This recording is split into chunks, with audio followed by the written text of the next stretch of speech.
Todos. Buenas tardes, Ana Rita. Buenas tardes, participantes. Le habla Cristian López, gerente de ventas de la compañía Reactivos para Análisis, distribuidor autorizado de nuestra marca Premium, que es Thermo Fisher Scientific. La compañía tiene 27 años en el mercado, ofreciendo la mayor cantidad de tecnología de punta proveniendo de nuestra distribuidora, nuestra marca representada Thermo Fisher Scientific. En esta oportunidad tenemos la presencia de Ana Rita Cristiano, quien es la persona encargada a nivel regional de todo lo que es Latinoamérica, de la parte de ICP Masas, ICP-OES, Asociación Atómica, y nos va a brindar esta conferencia con mucho gusto. Buenas tardes, Ana Rita. Buenas tardes, Cristian. Muchas gracias. Gracias a todos los participantes. Realmente es muy importante contar con ustedes, tener este tiempo para que estén con nosotros. Ya sé que es tarde. La mayoría ha trabajado todo el día sin parar y realmente de corazón agradezco mucho el hecho que ustedes estén presentes. Lo primero que voy a hacer es voy a bajar la cámara para tener mejor ancho de banda. Ha habido muchas tormentas por donde yo estoy y eso definitivamente me afecta un poquito de internet. Espero que no haya problemas ahorita. Entonces, sin mucho, vamos a comenzar. Vamos a hablar de análisis de aguas usando ICP óptico.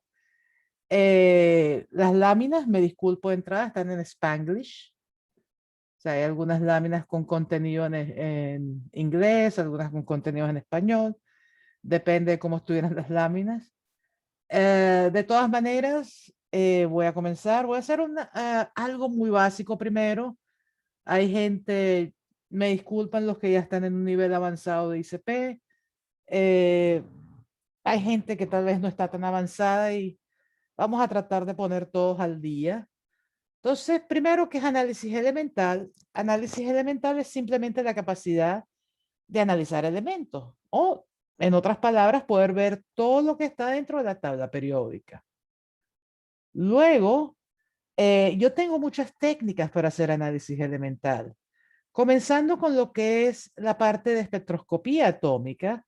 Yo tengo fluorescencia de rayos X, difracción de rayos X, ICP. Tengo ICP con detector de masas, tengo absorción atómica, tengo analizadores orgánicos elementales, tengo equipos de arco y chispa y tengo analizadores de carbono total o algunos otros parámetros que son parámetros elementales en general. Ahorita nos vamos a basar solamente en ICP y vamos a basarnos en lo que se llama ICP óptico, ICP con análisis simultáneo secuencial. No vamos a hablar nada de glow discharge ni de lo que se llama laser induced spectroscopy. ¿Cuáles son las posibles aplicaciones de análisis elemental? Aunque hoy vamos a hablar de aguas, pero análisis elemental se aplica prácticamente en cualquier industria. Entonces tenemos análisis ambiental, clínico, metalúrgico, alimentos, petroquímico, minería, semiconductores, farmacéutico, agricultura, entre otros. Últimamente, análisis elemental ha estado repuntando mucho. Hubo mucho tiempo, la gente estaba muy preocupada por, oh, tengo pesticidas, tengo VOC, tengo esto, tengo lo otro. Y se olvidaron de que hay ciertos elementos que o son esenciales para el ser humano o son tóxicos. Entonces, afortunadamente, hemos tenido un repunte, o sea, afortunadamente para los que somos especialistas en análisis elemental, por supuesto, ha habido un repunte en la solicitud de análisis elemental y las aplicaciones así lo demuestran. Dentro de Termo, porque obviamente, y me disculpan, tengo que dar palabras de nuestro patrocinante, si no me votan, me gusta lo que yo hago, no quiero que me voten. Dentro de Termo, nosotros tenemos varias herramientas para hacer análisis elemental. Ustedes deben haber escuchado que mencioné fluorescencia de rayos X, por ejemplo. Dentro de fluorescencia de rayos X, nosotros tenemos fluorescencia de rayos X pero no los voy a mencionar acá. Yo voy a mencionar, por supuesto, los que me corresponden. Y estamos hablando de absorción atómica e ICP óptico. Ambas son técnicas ópticas. Pueden ser de un solo elemento, multielemento. Generalmente son de bajo costo. Son equipos que no ocupan mucho espacio. Son ergonómicos. En el caso de absorción atómica, el consumo de gas es relativamente bajo. Luego tengo lo que se llama espectrometría de masas. Tengo cuadrupolo sencillo, cuadrupolo triple y cuadrupolos de alta y espectrómetros de masas de alta resolución. La gran diferencia es la sensibilidad con la que yo puedo analizar usando ICP masas. O sea, ICP masas es aproximadamente 3 órdenes de magnitud, o sea, 1000 veces más sensible que un ICP óptico. Claro, no es 3 veces más costoso, pero, o sea, no es 1000 veces más costoso, es lo que quiero decir, pero sí es más costoso. Cuando uno compara las técnicas de análisis elemental, yendo de absorción atómica con llama, horno de grafito, tenemos la combinación de llama, horno de grafito, ICP óptico, ICP masas, cuadrúpolo sencillo y triple. Aquí tenemos cómo evolucionamos en número de elementos. Absorción atómica, yo no la recomiendo si tienen más de 5 elementos, 5 o 6 elementos. Absorción atómica realmente es un no. O sea, el hecho de usar una sola matriz es recomendable para absorción atómica. Cuando tenemos variedad de matrices, la parte de ICP, tanto óptico como masas, es un beneficio. Límite de detección, vamos del orden de ppm, a absorción atómica con llama, ppbs, sub-ppbs en horno de grafito, ppbs realmente también en la parte de ICP óptico, y podemos llegar a partes por trillón, partes por cuatrillón, usando ICP masas. Y luego la parte de cuántas muestras podemos analizar. Con lo que es absorción atómica, el número de muestras es relativamente bajo. O sea, si tenemos más de 20 muestras por día, olvidémonos de absorción atómica. ICP óptico, ICP masas pueden analizar cientos de muestras por día. En general, cuando hablamos de técnicas, absorción atómica es la técnica por excelencia para pequeña cantidad de muestras. Se usa mucho en minería, cuando sobre todo se controla alguno de los elementos. Se puede utilizar para nutrientes en alimento y en algunos casos en la parte clínica, sobre todo cuando se usa con horno de grafito, para cuando hay un monitoreo de uno o dos elementos en particular. ICP óptico es para mí la técnica más robusta y más flexible. Es el caballo de batalla realmente, porque permite analizar el mayor cantidad de muestras. O sea, puede analizar aceites, puede analizar muestras a nivel de metales, suelos, alimentos, aguas de desecho, lo que ustedes quieran. Farmacia también puede analizar. ICP Masas, aunque dicen aquí que es el caballo de batalla, realmente ICP Masas es una técnica un poquito más delicada, porque es una técnica que, aunque la mayoría de las aplicaciones se están moviendo para ICP Masas, es muy sensible. Entonces, cuando no tengo muestras limpias, o sea, un aceite, no es una buena idea ponerlo en ICP Masas. O sea, cuando estamos hablando de análisis ambiental, o sea, de agua potable, de farmacia, cierto tipo de alimentos, sobre todo en la parte de metales tóxicos, elementos tóxicos, metales, todo lo que son aleaciones de metales preciosos, clínicos, bioquímicos. ICP Masas es bueno, pero no tiene gran tolerancia a la matriz. Entonces implica que necesito ponerle mucho trabajo por detrás a un ICP Masas. Para rutina, para aplicaciones, ICP óptico es una aplicación perfecta. Cualquier cosa que ustedes necesiten, nosotros siempre estamos a la orden, tanto desde Reactivos para Análisis, que está patrocinando este seminario, o directamente conmigo en Termo. Si ustedes tienen algún problema, alguna duda, con todo gusto pueden preguntarme. Aquí abajito tienen mi correo electrónico. Con gusto me dicen cuántas muestras, qué elementos, qué tipo de matrices van a analizar. y con gusto les ayuda a seleccionar la mejor técnica de análisis. Ahora vamos a entrar de lleno a ICP óptico. Primero, ¿qué elementos puedo analizar? Obviamente, casi toda la tabla periódica, pero lamentablemente los elementos en tierras raras, primero muchos de ellos no existen, por lo menos no existen en la superficie terrestre. La mayoría son productos de laboratorios, pero son muy bajas las concentraciones para poder ser analizados en ICP óptico. Pero como pueden ver, puedo analizar boro, puedo analizar silicio, fósforo, azufre. Hay muy pocos elementos que yo realmente no puedo ver por ICP óptico. La parte de espectroscopía de visión atómica, lo que estamos llamando ICP óptico, a veces se conoce como ICP AIS, aunque esa es una terminología Atomic Emission Spectroscopy. Es una forma de nombrarlo un poquito más antiguo. Últimamente se usa sobre todo Optical Emission Spectroscopy. Y básicamente usa la medida cuantitativa de la emisión de los átomos excitados para poder calcular la concentración de un analito. Los analitos están en la solución líquida en general. Son aspirados hacia una reacción de excitación donde son desolvatados, vaporizados, atomizados y excitados usando un plasma. Estos son los elementos, o sea, pueden tener elementos, tienen estados fundamentales y recuérdense que dentro de los elementos tienen orbitales que son existentes pero no tienen átomos y esos son lo que nosotros llamamos estados excitados. Aquí, por ejemplo, tienen un átomo con un solo electrón, aquí tiene un átomo con 3 electrones. Si yo le aplico suficiente energía, yo puedo hacer que un electrón que está en un estado excitado, en un estado fundamental, pase a un estado excitado. Básicamente lo excito. Pero lo que ocurre es que los electrones no les gusta estar en estado excitado. Imagínense tener un hijo de ustedes que haya comido mucho dulce, esté excitado durante toda la tarde. Llega un momento en que después de que descargó toda la energía del dulce que comió, vuelve a pasar a su estado fundamental.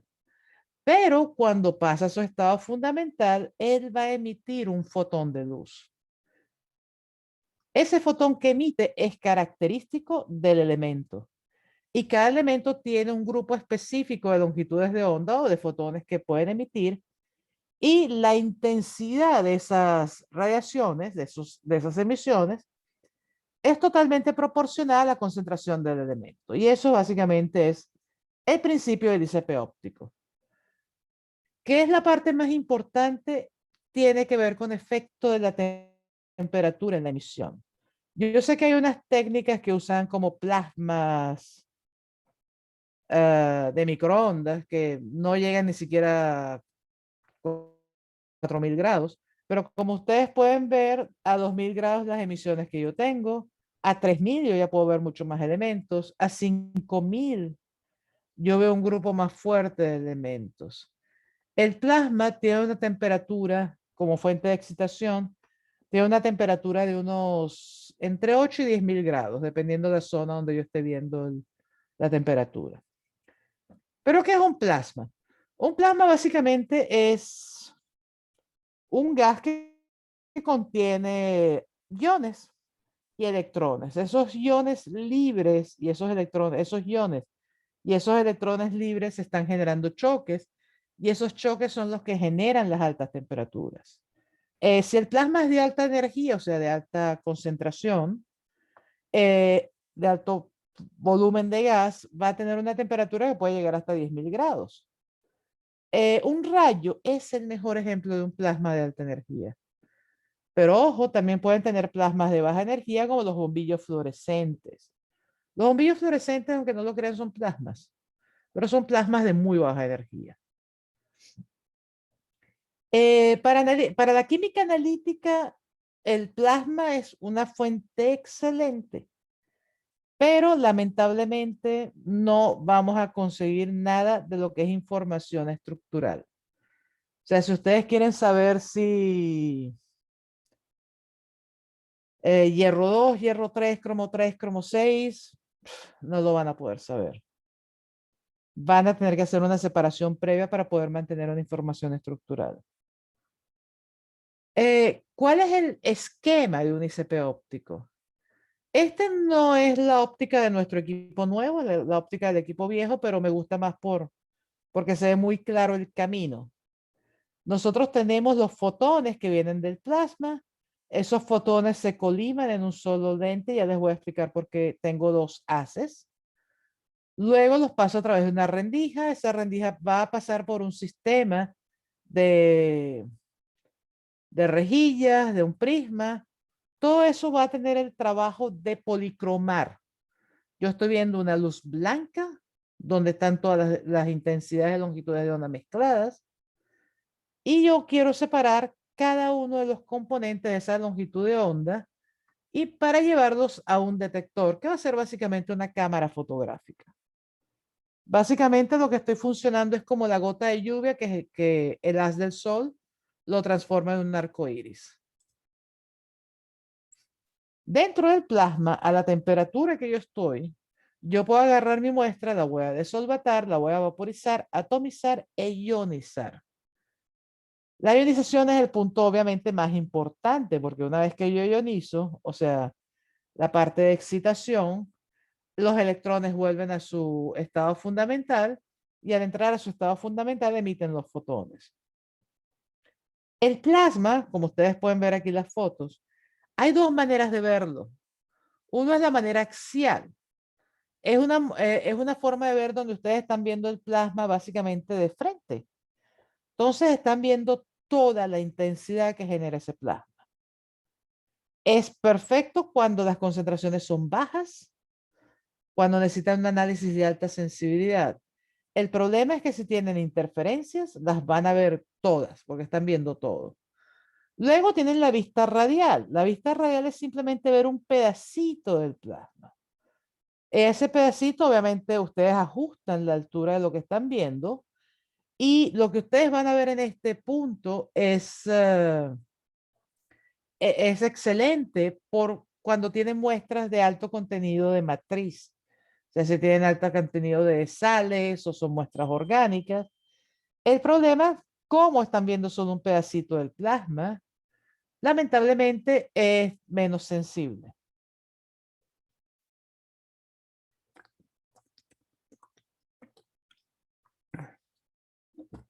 Ahora, por supuesto, las palabras de nuestro patrocinador.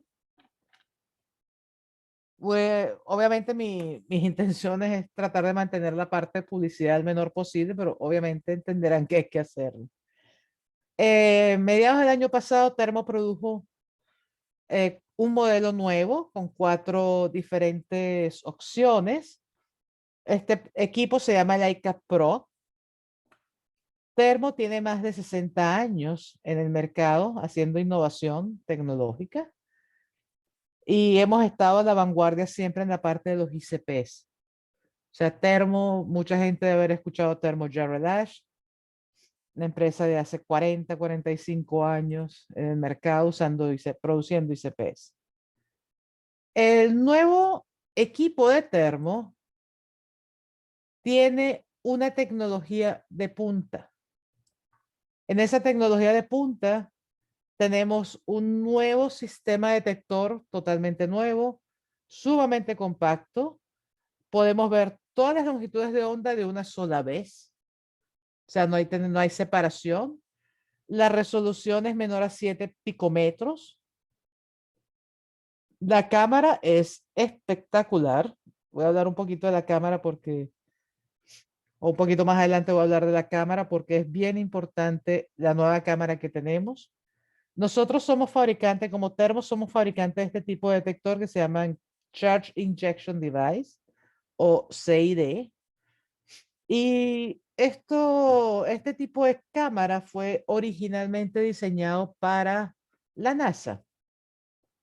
Aunque nosotros tenemos la patente ahorita y tenemos la fabricación, estos componentes fueron diseñados para los estudios espaciales. Eso les puede dar una idea. Y de hecho, uno de estos de estas cámaras C y D están en los rovers de Marte. O sea, cuando ustedes ven una foto viniendo de Marte, probablemente fue obtenida con nuestra cámara C y D. Tiene inmunidad de lo que se llama el blooming. Blooming es cuando ustedes están mirando con una cámara, de hecho, convencional, están mirando hacia una intensidad muy alta. Ustedes se van a dar cuenta de que en la foto va a quedar un manchón blanco. Eso es porque hay una saturación de 2 píxeles. En el caso de este detector, el CID, no permite esa saturación. La lectura no es destructiva, tiene alta sensibilidad y permite tomar foto de la muestra. Por último, tenemos bueno, no por último, tenemos una antorcha vertical. Esta antorcha es mucho más robusta. Tenemos estas ventanas que se llaman POP, o estos dispositivos que se llaman POP, que son Push Optical Path. Eso lo que les permite a ustedes es reducir mucho la parte de interferencias y la parte de mejora mucho la robustez del plasma. Por último, todo lo que son la parte del sistema de introducción de muestras son componentes de muy fácil instalación. Tenemos un sensor de drenaje y tenemos bomba de peristáltica de alto volumen. ¿Qué significa todo eso para ustedes como usuarios? Básicamente robustez. Dentro de la nueva antorcha no solamente está la antorcha vertical, sino hay una caja de antorcha que ustedes van a poder quitar y poner. Al quitar y poner esa caja de antorchas, ustedes van a minimizar la parte de corrosión, que es muy clásica dentro de los ICP masas. Ya les mencioné la ventana POP nueva. Hay un sistema mejorado de protección de los espejos, nuevo controlador de flujos másicos. Eso les permite mucha más robustez en el equipo. Luego yo tengo un equipo que he diseñado para los laboratorios modernos. Son equipos pequeños que no les van a ocupar mucho espacio en el mesón. Las instalaciones son muy rápidas. Podemos controlar el plasma vía el plasma TV. La puerta es mucho más fácil de abrir y cerrar comparada con modelos anteriores. Hay un sistema de LEDs que les van a estar, ustedes no tienen por qué estar muy cerca del equipo, ustedes simplemente viendo los LEDs saben si el equipo está trabajando, no está trabajando, si tiene un problema, si ya terminó. Y obviamente hay muchas nuevas beneficios en la parte del software. Luego, como les mencioné, un nuevo detector que tiene posibilidad de hacer lecturas en modo inteligente y hay un sistema óptico mucho más compacto donde podemos en algunos de los modelos tener una mejora en el modo de UV. ¿Por qué me gusta mejora en el modo de UV? Porque hay ciertos elementos que emiten a las líneas de mayor sensibilidad, de mayor emisión, caen por debajo de los 200 nanómetros. Por debajo de los 200 nanómetros también comienza a absorber el aire.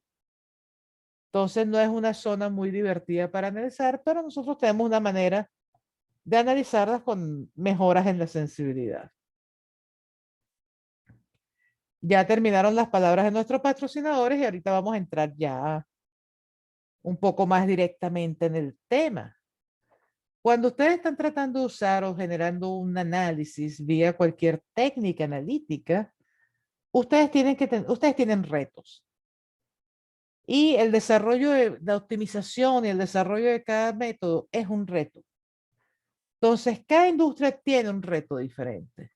Los retos pueden ser regulación. Si están en el análisis de agua, sobre todo, la regulación va a ser el mayor reto. Otra de las regulaciones, otro de los retos, va a ser la matriz. O sea, matrices complicadas. Matrices complicadas no son tan, obviamente no son fáciles de analizar. Cantidad de muestras.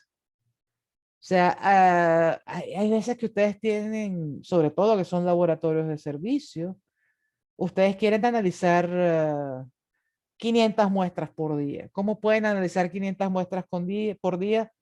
con el menor costo. Y obviamente otro de los grandes retos, sobre todo para laboratorios de servicio, es la variabilidad de las muestras que pueden llegar.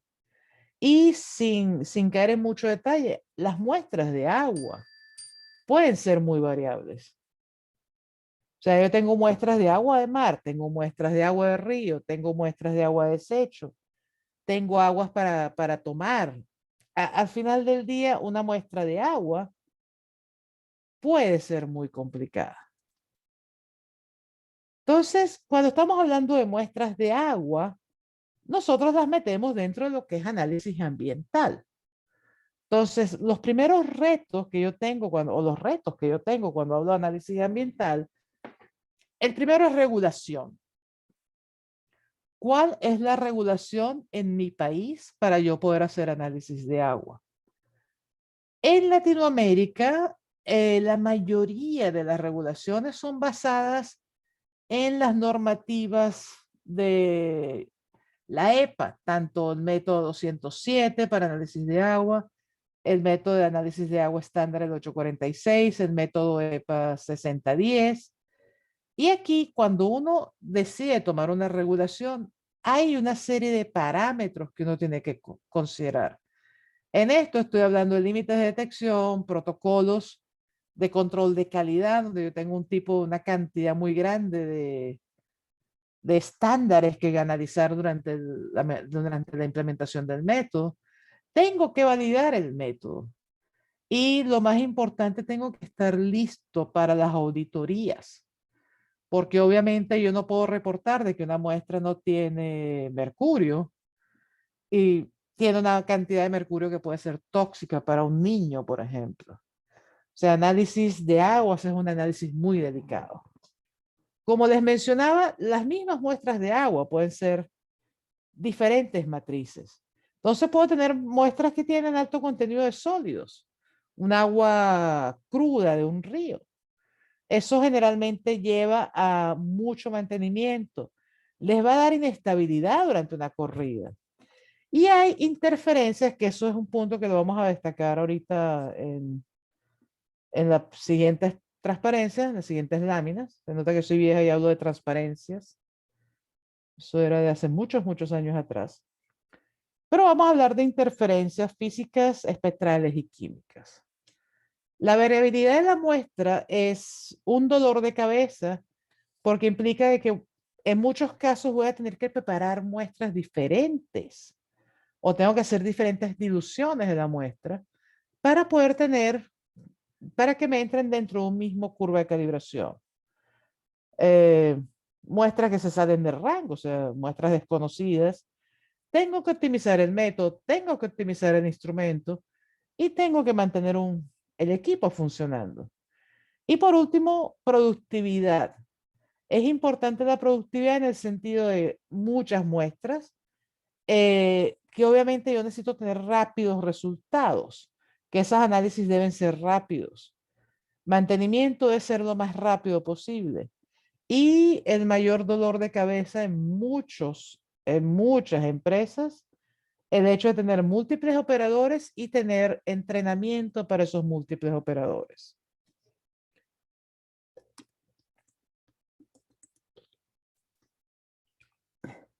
Perdón. Cuando estamos hablando de optimización de método, tenemos algunas claves que tenemos que estar vigilando. O sea, ¿cuáles son las claves para la optimización del método? Primero, el sistema de introducción de muestras. Si yo no introduzco bien la muestra en un plasma, no estoy haciendo absolutamente nada. Luego tengo que seleccionar parámetros instrumentales. Hay parámetros instrumentales que son más o menos por definición, pero igual tienen que entenderlos un poquito. Luego tienen que entender lo que son las interferencias, porque obviamente, lamentablemente, la mayoría de los análisis no son libres de interferencia. Ojalá todos los elementos que quisiéramos analizar tuvieran ese pico perfecto que se ve allá arriba.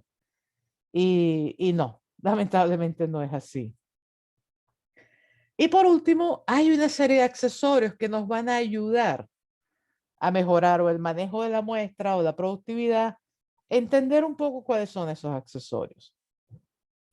Entonces, cuando estamos optimizando el método, el primer punto es saber cómo yo voy a meter la muestra en mi plasma. Si yo tengo una muestra de bajo contenido de sodio menor a 3%, yo puedo usar un nebulizador concéntrico estándar, puedo usar una cámara de nebulización ciclónica estándar, nada del otro mundo, puedo trabajar sin ningún problema.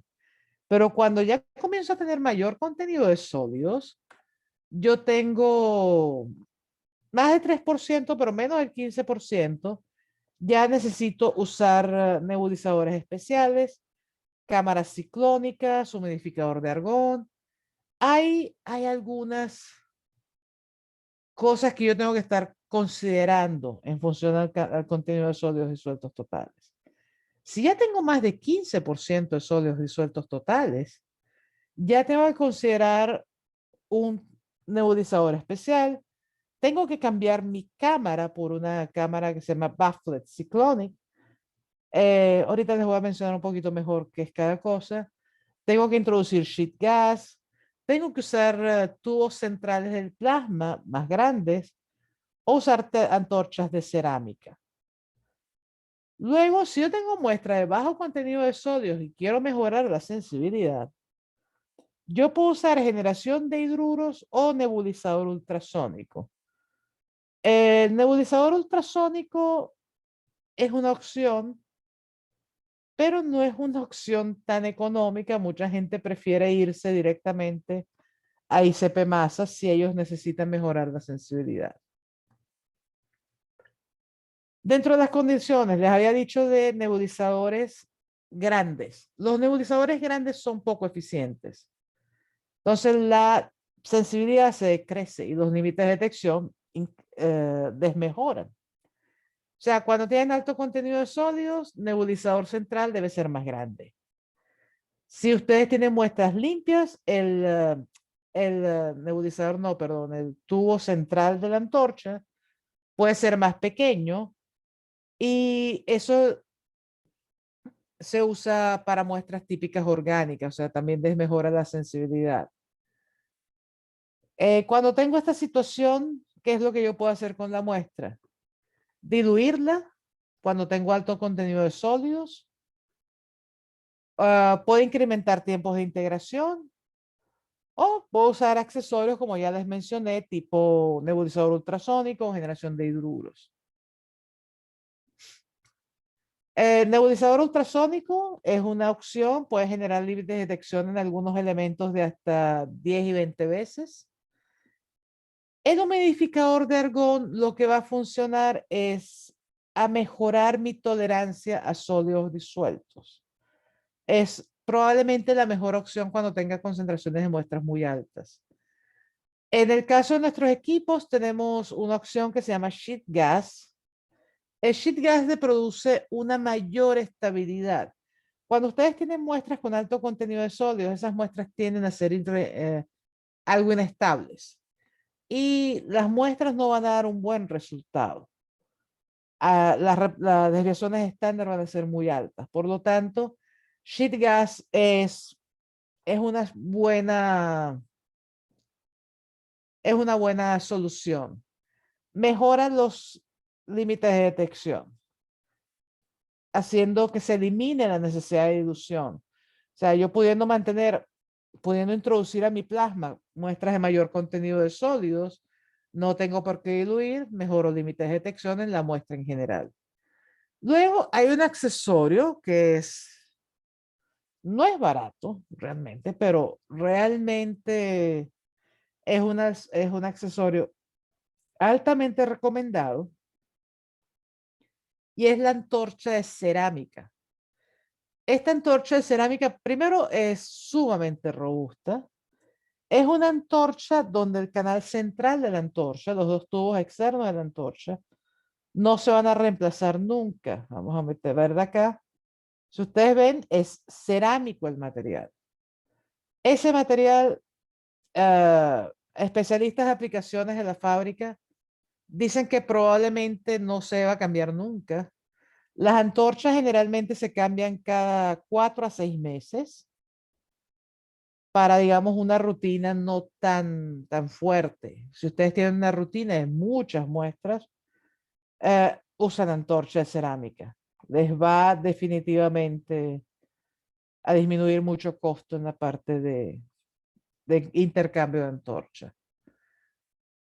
Luego el software, yo no soy muy amiga de hablar tan bien del software, porque al final del día el software está diseñado para el equipo y cualquiera sea el equipo que tarde o temprano, y esperemos que sea Termo, que tarde o temprano ustedes estén manejando, tiene un software que va a ser acoplado.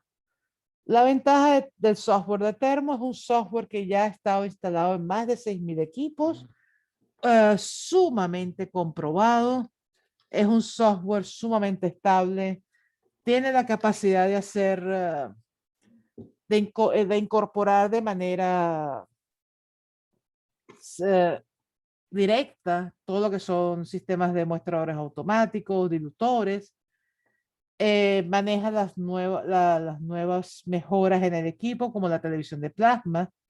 Tiene un par de cosas que se las voy a mencionar ahorita. Tiene las herramientas para que ustedes puedan tener un software que sea 21 CFR parte 11, o sea, está diseñado para poder trabajar con farmacia, por ejemplo. Y es el mismo software que se usa para ICP masas. Entonces, de repente ustedes son un laboratorio mediano, grande en servicio. Un solo software ustedes lo pueden usar para los dos equipos. O sea, no tienen por qué tener problemas en aprender uno sobre el otro. Una de las cosas más interesantes del software es esta opción que se llama Get Ready. O sea, simplemente ustedes le dicen al equipo, iníciate, él va a calentar, él se va a optimizar y va a hacer una generación de una sintonización automática donde ustedes van a poder tener los mejores parámetros para ciertos elementos. En el caso del software, ustedes tienen que tener mucho cuidado, aunque nosotros estemos ayudándolos con la parte de autotune, pero las muestras no son estándares, las muestras son muestras reales. Entonces, bajo esa premisa, tengan cuidado y siempre seleccionen, siempre revisen las longitudes de onda para cada elemento, porque ellas deben ser apropiadas para la matriz, deben tener un rango dinámico apropiado, y eso es muy importante porque en ocasiones ustedes no están viendo concentraciones muy bajas. Entonces, ustedes quieren irse hacia más arriba, necesitan una línea de longitud de onda menos sensible, por ejemplo. Y por último, y lo más importante probablemente, interferencias. Ustedes tienen que estar muy pendientes de cuáles son las interferencias, porque hay ciertas longitudes de onda que aunque la intensidad de esa línea sea un poco menor que la otra, pero no tiene interferencias. Cuando estamos hablando de aguas, hay parámetros que son típicos. Dentro de lo que es la potencia de la radiofrecuencia, o sea, del plasma, generalmente se usa 1150. Ustedes ponen esa potencia y se olvidan de cambiarla mucho si son aguas estándares. Lo que es nebulizador, 0,5 litros por minuto, velocidad de la bomba, unos 45 revoluciones por minuto, flujo de gas auxiliar, 0,5 litros por minuto, y por último, la parte de enfriamiento, 12,5 litros por minuto, lo cual les da que como flujo total de gases estamos hablando de 13,5 litros por minuto de argón. Es grande. Es importante mencionar de que si ustedes están analizando muestras con alto contenido de sólidos disueltos, esos parámetros tienen que ser optimizados porque las muestras cambian. Esto es para condiciones 100% acuosas. Luego, yo estoy optimizando el método. Lo más importante es revisar interferencias. Yo tengo interferencias físicas. La causa son alto contenido de sólidos, viscosidad, o sea, pueden tener muestras acuosas que tengan algo de aceites o tengan algunos alcoholes. y eso le cambia la viscosidad. Tienen presión de vapor, viscosidad, sólidos suspendidos, volatilidad, alto contenido de sales. Los efectos físicos básicamente van a ser supresión o mejora de la señal del analito. Pero esta mejora es ficticia, ojo. La inestabilidad del plasma. Puede haber una caída del análisis, una caída de la señal durante el análisis. Y tal vez uno de los más fastidiosos es que necesitan hacer mayor mantenimiento, un mantenimiento más frecuente en todo lo que es el sistema de introducción de muestras. Las soluciones o cuáles son las posibles soluciones: dilución, estándar interno, hacer que la matriz sea igual al estándar o que el estándar sea igual a la matriz. Pueden hacer adición de estándares u optimizar parámetros instrumentales. En el caso de la optimización del método, cuando tengo interferencias químicas, eso es qué tengo yo en la muestra. La primera que puedo tener son elementos que son ionizados muy fácilmente. Por ejemplo, los elementos del grupo 1 y 2, tipo sodio, potasio, son elementos que van a generar muchos electrones y van a cambiar el equilibrio del plasma. O sea, básicamente toda la energía se la van a llevar ellos solitos y me van a estar robando esa energía. Entonces, ¿qué es lo que yo puedo hacer en este caso? Cambiar la vista, usar buffers de ionización. Por ejemplo, se usa cesio como uno de ellos. Se puede hacer dilución o estándar internos de modo selectivo. Puede haber formación de moléculas. Entonces, hay moléculas que causan emisión, sobre todo cuando nosotros tenemos muestras orgánicas, como ciertos grupos radicales. Entonces, el efecto que yo voy a tener es que va a tener un fondo muy elevado. Esas interferencias vienen de emisiones de moléculas conteniendo carbono y en muchos casos el gran dolor de cabeza va a ser la línea de sodio. ¿Cómo lo puedo mejorar? Cambiando la vista a modo radial, revisando muy bien la forma en que yo analizo mi fondo y por último, obviamente haciendo dilución. Otra de los problemas que yo puedo tener químicamente hablando de interferencias químicas es la carga que yo le voy a dar al plasma. El plasma necesita una cierta energía para romper ciertas matrices. Dentro de las aguas, afortunadamente, eso no va a ser un problema muy grave, pero si ustedes son un laboratorio de servicio que tiene varios tipos de muestras, pueden tener problemas en algunos lixiviados, en aceites viscosos. Ese tipo de muestras necesita mayor energía para ser rota. Recuérdense, química muy básica, cuando ustedes tienen cloruro de sodio, básicamente lo añadieron al agua, el cloruro se fue por un lado y el sodio se fue por el otro. Si ustedes tienen un hidrocarburo, vamos a hablar de hexano, él no se va a separar, los enlaces son muy fuertes. El plasma necesita mucha energía para romper esos enlaces. Entonces, ¿cuál es el efecto? Es que va a tener baja sensibilidad en algunos analitos y la solución más común es diluir o aumentar la potencia del plasma. Por último, yo tengo interferencias espectrales. Esas interferencias se dan, obviamente, por el tipo de picos que se generan. Dentro de los posibles picos, yo tengo 3 tipos de picos. El ideal, el que está libre de cualquier interferencia espectral, el bien bonito que tengo aquí arriba. Luego, yo puedo tener un pico, y ojo, no necesariamente no está libre de interferencia, pero el fondo es igual del lado derecho y del lado izquierdo del pico. El segundo pico que tengo es el pico donde yo tengo un cambio en la línea base. Entonces, si ustedes ven del lado derecho y del lado izquierdo del pico, la altura del fondo es diferente. Y hay que tener cuidado con eso. Y luego tengo un pico donde hay una sobreimposición completa. de modo espectral, o sea, dos elementos emiten a la misma longitud de onda. La parte más importante cuando están tratando de corregir fondos espectrales es dónde yo voy a poner mi corrección de fondo.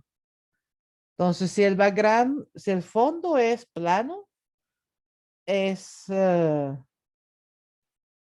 muy obvio ponerlo en cualquiera de los lados porque no va a haber diferencias. Pero cuando ustedes tienen un fondo que está subiendo, tengan cuidado de dónde ponen los puntos de medición, porque pueden sobrecorregir o pueden no corregir lo suficiente. Si ustedes ven el pico, no es un pico plano porque hay un fondo que lo está interfiriendo. Y por último, tal vez la manera más complicada que puedo tener es cuando yo tengo sobreposición espectral. O sea, dos picos o dos elementos, perdón, emiten a la misma longitud de onda. Esto es uno de los dolores de cabeza más tradicionales. También hay la manera más fácil es simplemente buscar una longitud de onda que no haya interferencia. Lamentablemente, a veces esa longitud de onda no me permite tener la sensibilidad. O se puede aplicar correcciones, ecuaciones de corrección interelemento. ¿Qué significa eso? Que yo puedo agarrar y yo mido el elemento de interferencia a otra longitud de onda y estimo cuánto es el valor de esta interferencia sobre mi pico analítico.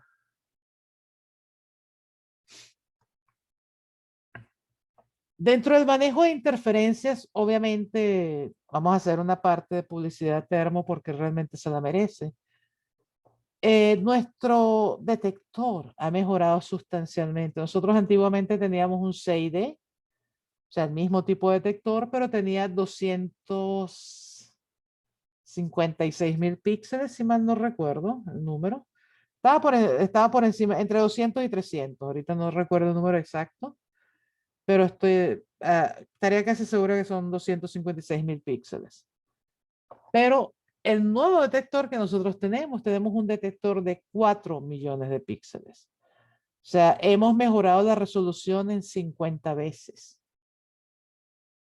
O sea, es como si ustedes hubieran tenido una cámara de 1 megapíxel y con la siguiente cámara que ustedes compran es una cámara de 50 megapíxeles. Y como ahorita por no decir realmente sí, todo el mundo tiene un teléfono con cámara, se da cuenta de cómo mejora una cámara de una generación a otra de un teléfono. Esto es como comparar la cámara de un iPhone 0 a la de un iPhone 25, que saldrá probablemente en 10 años. Es un salto cuántico en la parte de la cámara. Y como pueden ver en la parte de abajo, fíjense con la cámara anterior como hay un solapamiento de los picos. En la nueva cámara, el doblete del talio. Hay una separación prácticamente perfecta en el pico. Y no hay ningún cambio, o sea, el único cambio aquí es el detector.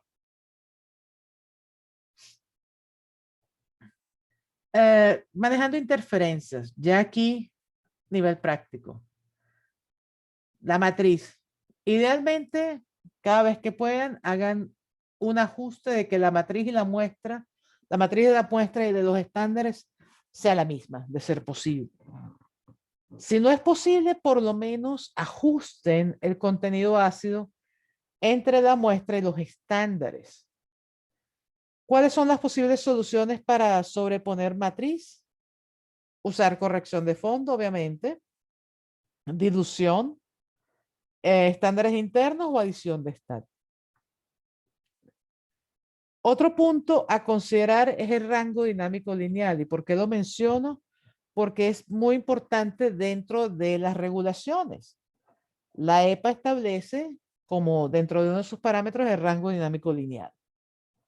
Entonces, bien importante entender el rango dinámico. Y para el rango dinámico, sé que no me queda mucho tiempo. Me perdonen si voy un poquito más rápido, pero tampoco los quiero dejar a ustedes pasando la noche conmigo. El rango dinámico es muy importante. Hay algunos trucos para jugar con el rango dinámico, que puede ser diluir la muestra.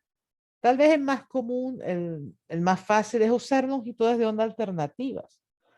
Todo el mundo cuando desarrolla un método para ICP busca las longitudes de onda de máxima sensibilidad. Realmente a mí no me interesa siempre la máxima sensibilidad. A mí me interesa el mejor análisis. En algunos casos, usar longitudes de onda alternas, las que no sean más sensibles, me funcionan. Y hay que tener eso dentro de la cabeza. Uno siempre está como que buscando lo mejor, tratando de sacar lo mejor del equipo. A veces no necesariamente necesito sacar lo mejor del equipo. Y por último, hay una de optimización de las condiciones de plasma. Suena feo, pero se podría hacer también. Cuando yo tengo caídas en la señal, que es bastante normal cuando sobre todo tengo muestras de muy alto contenido de sales, lo ideal es usar estándares internos, porque el mismo comportamiento del estándar interno lo va a tener la muestra. Entonces, cuando ustedes están analizando con estándares internos, van a tener esa corrección en el análisis. Es bien importante que el estándar interno sea seleccionado apropiadamente. Y probablemente, sobre todo en Perú, donde los países mineros son, las aguas pueden tener de todo un poco, y eso incluye ciertos metales que no son tan comunes. Ese estándar interno no debe estar presente en las muestras. Generalmente se usan tierras raras, itrio es probablemente uno de los más comunes. Tiene que ser añadido de manera precisa en todas las soluciones. Es bien interesante porque la concentración del elemento se calcula en función de la concentración del estándar interno y los volúmenes en ambos casos, o sea, cuando ustedes hacen esos cálculos por concentración, todo lo que es volumen se elimina. Por lo tanto, son análisis másicos. Eso es lo que lleva a la corrección de estándar interno. Longitud de onda no debe tener interferencia y la corrección de fondo debe poder ser usado. Hay otra manera de hacer los análisis. Realmente esto no es muy común en ICP. Esto es muy común en la absorción atómica, pero no en ICP. Y es la parte de usar adición de estándar. Vamos a pasar ahorita a lo que es validación de método, porque sobre todo si ustedes están haciendo análisis de aguas, análisis ambientales, la parte más importante que les van a pedir es que se valide ese método, para que ustedes puedan garantizar resultados exactos, precisos y reproducibles. Ustedes deben tener cuidado porque les van a pedir límites de detección del método, límites de detección instrumentales. Los límites de detección deben ser determinados en el instrumento y en cada método de muestra. O sea, si tienen un método para aguas limpias, un método para agua de mar, los límites de detección van a ser diferentes. La curva de calibración debe tener coeficientes de por lo menos 0,995. El rango dinámico lineal es bien importante. Tengan cuidado porque en ocasiones, sobre todo cuando la curva cae en la parte de lo que es el plató de la curva, ustedes pueden tener ciertas confusiones, por eso la determinación de rango dinámico es muy importante.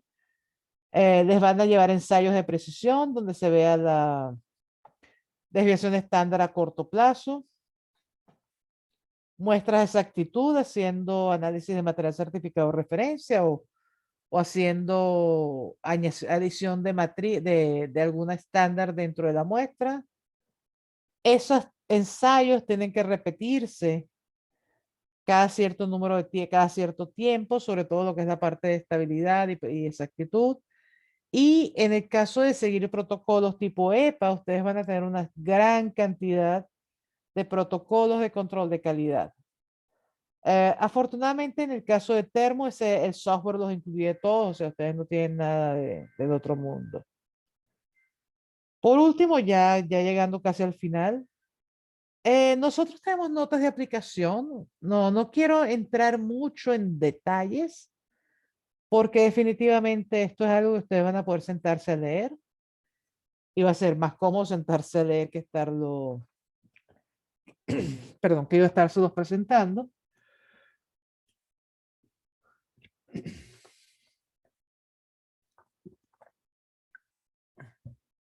Aquí ustedes pueden ver lo que es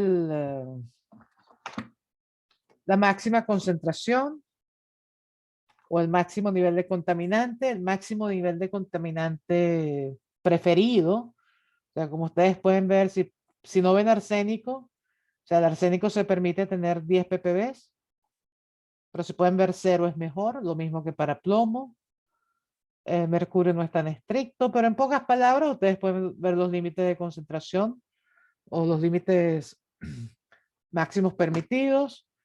Estos son para contaminantes, esto ya es un nivel secundario, o sea, son elementos contaminantes, pero no tanto, son menos críticos. Y aquí tienen cuál es la instrumentación que se usó. En este caso se usó 5 ppm de itrio que se añadieron en línea.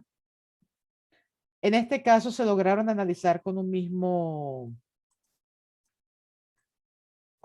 modo, se pudieron analizar muestras de agua potable, aguas de recogida y aguas de pozo.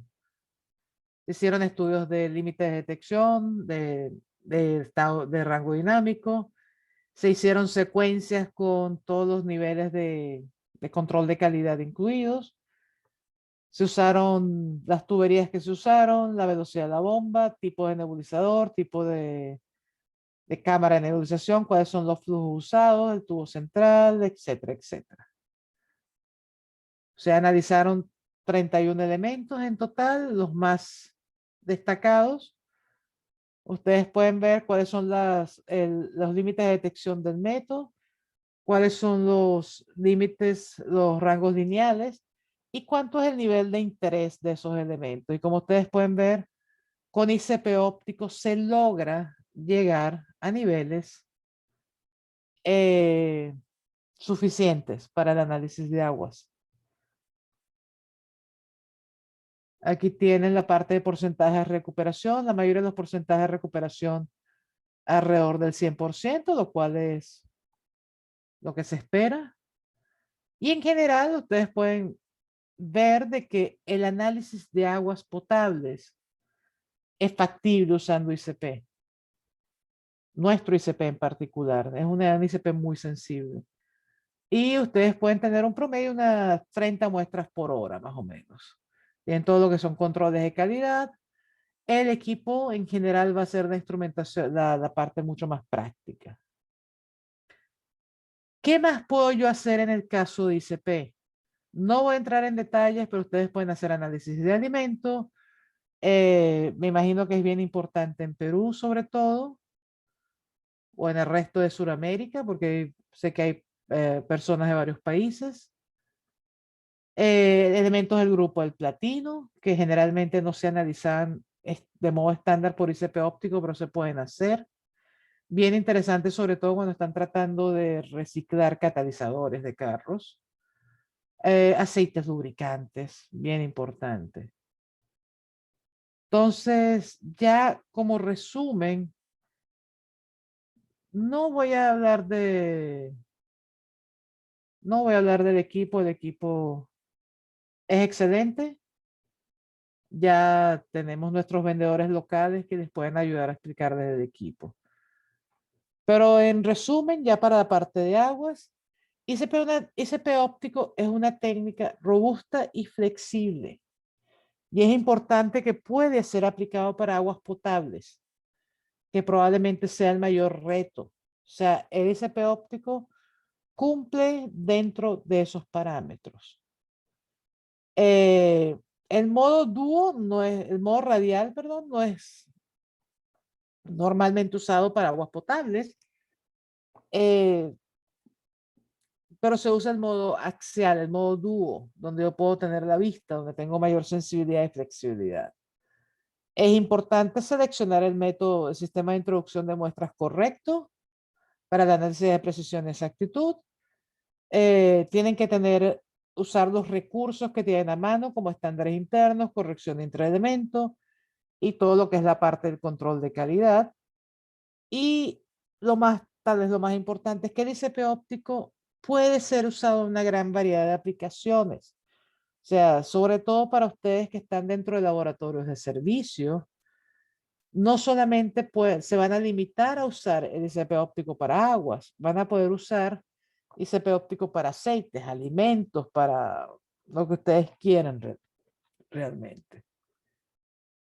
Entonces, si tienen alguna pregunta, estoy aquí a la orden para responder preguntas. Espero que les haya gustado la presentación. Espero no haberme tomado mucho más tiempo Traté de hacerlo más cercano a la hora, no tomarme mucho tiempo. Y si tienen preguntas, con gusto.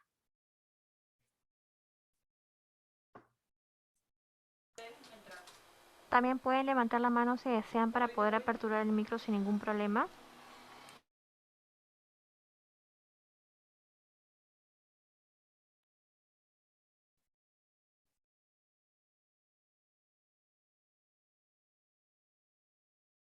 O entendieron todo, no entendieron nada. Y alguien levantó la mano.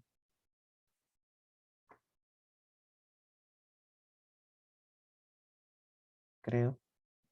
Sí, un momento, voy a aperturar el micro.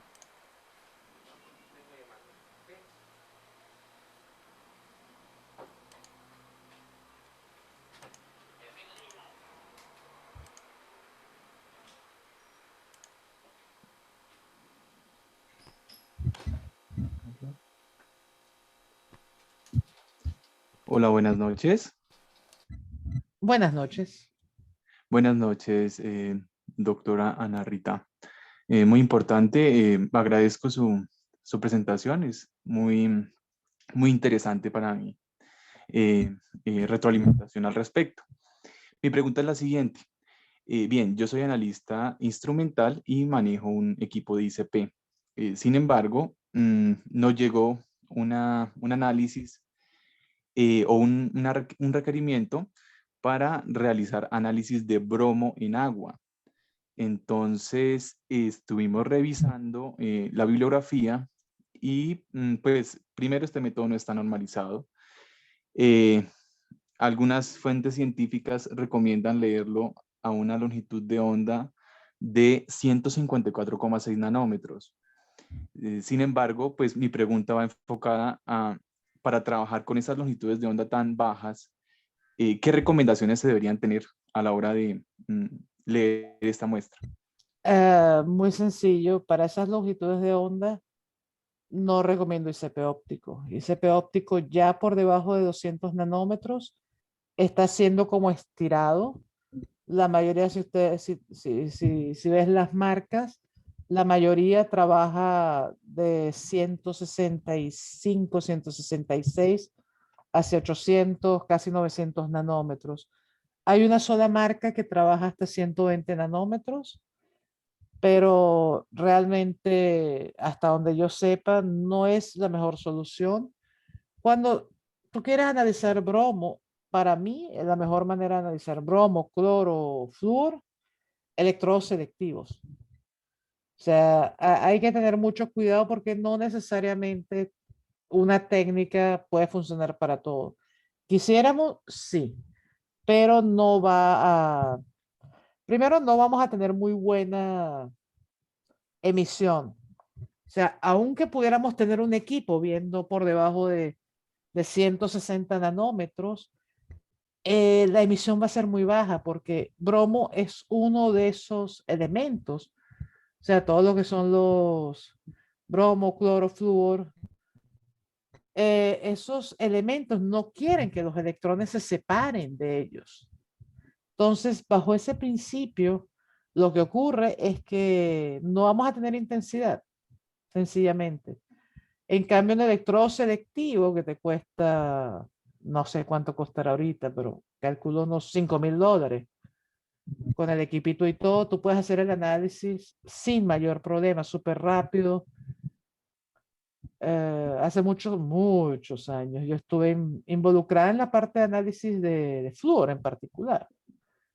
Y buscando la regulación que yo establecí para aguas potables en mi país fue con electrodo selectivo. Yo estaba metida dentro de la propuesta de métodos y de técnicas. Lamentablemente, en conclusión, ICP óptico no es la solución. Lo siento. Vale, muchas gracias.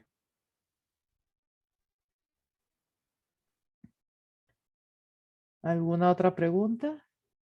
Sí, tenemos una pregunta de Hilda Gladys Barrios. Indica, para la preparación de muestras para determinar analitos en agua potable, ¿qué se requiere? Mira, en general, depende cuál es el tipo de análisis, cuál es el protocolo que tú vayas a seguir. Mira, hay protocolos que simplemente te piden filtrar el agua por filtros de 0.45 micrones y hacer el análisis directo, dependiendo de las aguas. La EPA en muchos casos te recomienda usar digestión de las muestras por microondas, aun siendo aguas. Básicamente es usar el protocolo sugerido para ese tipo de muestras. Pero en general, filtrado y acidificado debería ser suficiente para la mayoría de las muestras. Perfecto, gracias. También tenemos otra consulta. Menciona, ¿a qué temperatura debe estar el agua para realizar el análisis? Ah, temperatura ambiente. O sea, no tiene por qué estar ni fría ni caliente. Y eso no significa que esté a 0 grados. Eso es un chiste muy viejo, que 0 grados es ni frío ni caliente. No, temperatura ambiente. Temperatura ambiente es lo ideal. No tienen por qué hacer nada diferente. Perfecto. Tenemos una última consulta. Mencionan, ¿qué tipo de contaminantes del agua se pueden determinar a través de estos análisis? Eh, todo lo que vimos en la tabla periódica que estaban en rojito, o sea, prácticamente toda la tabla periódica, exceptuando algunas tierras raras, exceptuando obviamente gases nobles, exceptuando los cloro, bromo, yodo, flúor, esos no los voy a poder ver por ICP óptico y ya. Esos son los elementos que no puedo ver. Perfecto. Luego tenemos una consulta de Eliana Hernández. Menciona, ¿cómo elegir las longitudes de onda cuando hay elementos que interfieren entre sí? Primero, dentro del software nuestro, ustedes van a poder ver diferentes líneas de emisión. Una de las partes más interesantes de nuestro software es que ustedes pueden tener una foto de la muestra. Entonces pueden ver cuáles líneas no están interferidas.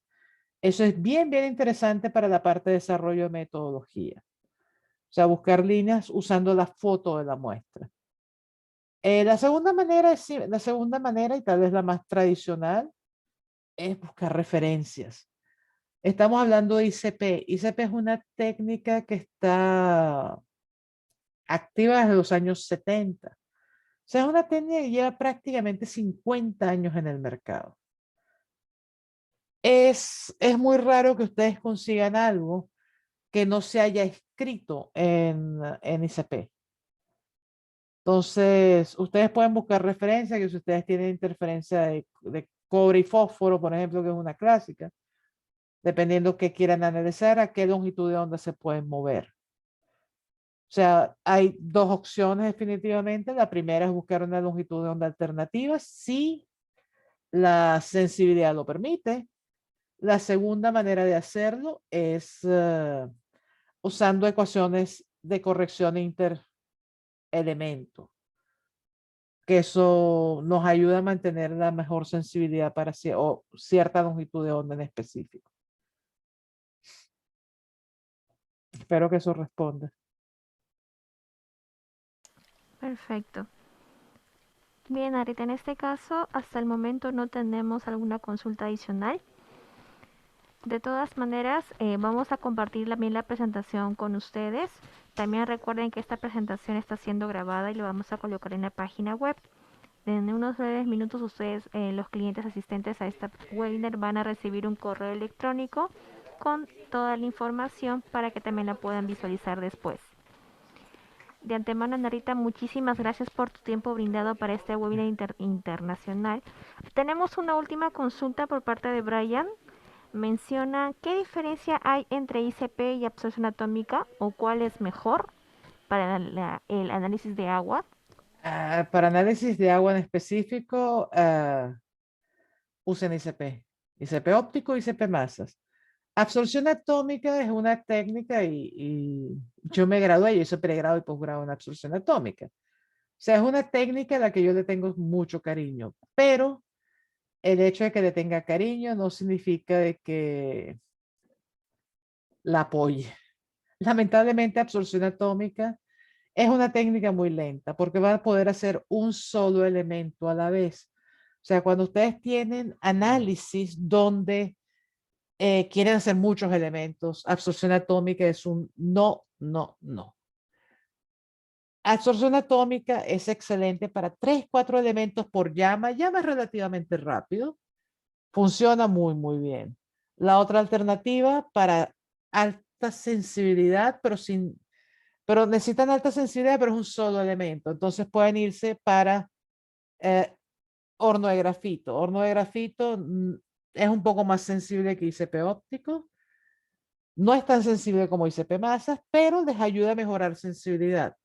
Pero si tienen más de 1 o 2 elementos por horno de grafito, olvídense. Para análisis de aguas, definitivamente váyanse por ICP. Olvídense cualquier cosa que tenga que ver con absorción atómica. Y si acaso compran una absorción atómica, van a estar gastando su dinero. Porque tarde o temprano van a tener que hacer el salto ICP. Masas u óptico. O sea, la mayoría de la gente en análisis ambiental últimamente está ya saltando a lo que es masas por la parte de sensibilidad, previendo de que puede haber cambios de regulaciones a futuro cercano. O sea, de que les bajen de 10 ppb de arsénico, se los bajen a 1 ppb de arsénico. O se los bajen a menos de 1 ppb. Entonces hay mucha gente moviéndose de una vez hacia el área de ICP masas. Pero ICP óptico puede atender perfectamente.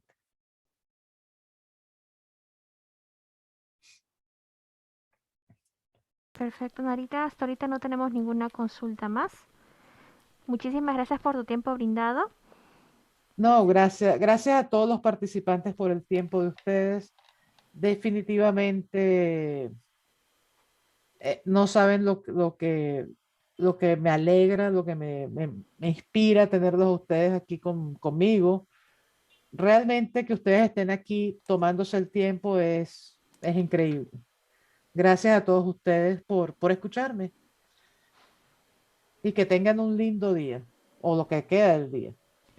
Gracias, Y Narita. viene fin de Muchas semana gracias, pronto. Narita.